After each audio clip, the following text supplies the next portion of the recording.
Hi folks, welcome back to the Carverswoodshop. This is the first video of two parts of explaining what this new machine is. I'm calling it the Carverswoodshop sharpening system.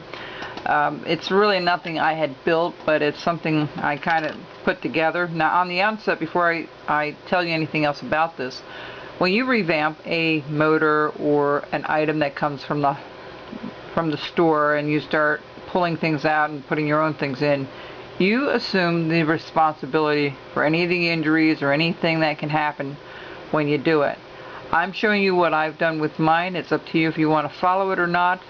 This is only, I'm not suggesting you do this, but I'm leaving that up to you. I'm just showing you what I've done, and I think it's come out pretty good for what I wanted it to do. There are systems out there that can cost up to $500 for a system similar to what you see here. That's much bigger, that you need a lot of room for. This is nice and compact. This is a 3 multi-purpose bench grinder. I got it at Harbor Freight. It comes with two wheels, which are grinding wheels, and this is the one I use the most. I took it, and this one was on this end here, and then they had a very small other wheel on this side of the same thing, but it was a gray color, and I took that one off, and they had a buffing wheel that I did put back on, but I found that the buffing wheel was way too small, and too flimsy. It didn't have any, it wasn't dense enough for me, or compact is a better word to use. So what I did was I found one in the barn that I had that had some more, just some more oomph to it, or more substance to it, a little thicker, and I took this plate off. There's 3 screws on this plate on the bottom, the back, and the top, and then you can pull this plate off. But this machine, before we go any further, this machine, I want to tell you, is the variable speed. That's important to remember.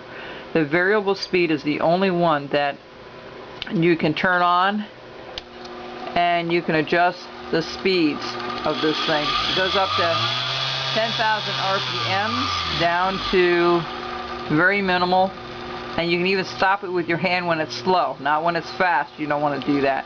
But it's a very nice machine because you can really regulate the speed.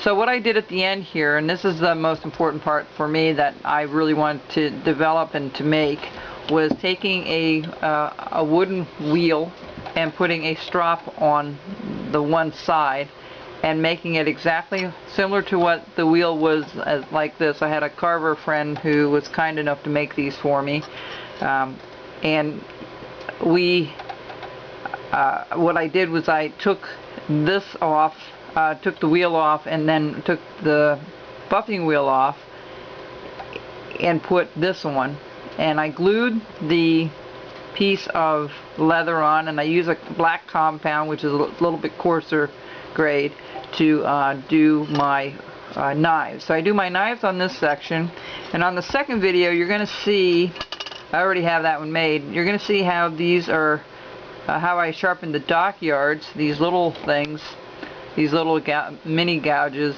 micro gouges on this wheel. So just remember, you want the multi-purpose. Now this thing costs about $34.35 at Harbor Freight. If you get the $20 or 20% discount, you can get it down to $28. Remember, this is a variable speed. It does have a flexible shaft that you can attach to the end over here that I took off because I don't need it. And this is so handy and versatile because you can move it around. It doesn't take a lot of space. It's very lightweight. It's probably maybe a pound or 2 at the most. And what you want to do is, if you're traveling, or if you're one of these folks that like to travel and want to take a little sharpening system with you, you can take it with you. Now, Dockyard has their own system of sharpening. This is my system of sharpening. They're not endorsing the way I'm doing it, because they have their own strop for the gouges and V-tools that they sell. So, and I think their thing is like $25 to buy that. Now I had one student that went this route. I had another student that wanted to buy the actual one from Dockyard.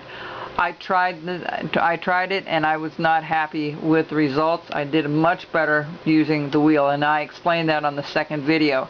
So if you have a Harbor Freight near you, great, go out there and check it out. And remember, it's got to be a variable speed. Do not buy the one that's a constant speed. They're too dangerous. And again, you want to use caution. You want to use eye protection when you use this thing.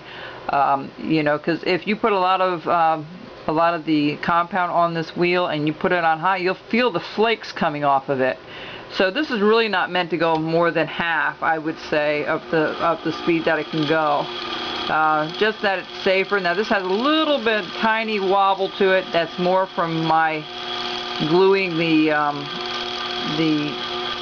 leather on there and stuff. So you just want to be careful. But this is what we did. We took this one off and put the wooden wheel on with the power strap, and then on this side I took this plate off at the end and I replaced my grinding wheel with the buffer. Now this grinding wheel I do use to reshape my blades. It's excellent for that because you can regulate the speed and not burn your temperament in the steel. And if you're not familiar with what that is, if it's too high and you burn it and you see that dark or that blue color coming up on the blade, you just ruin the temper in the steel, meaning it won't retain a good sharp edge for you. It's going to be harder to get that achieved when you have a piece of metal that you grind it too quickly and it got blue on you, or you got it too hot.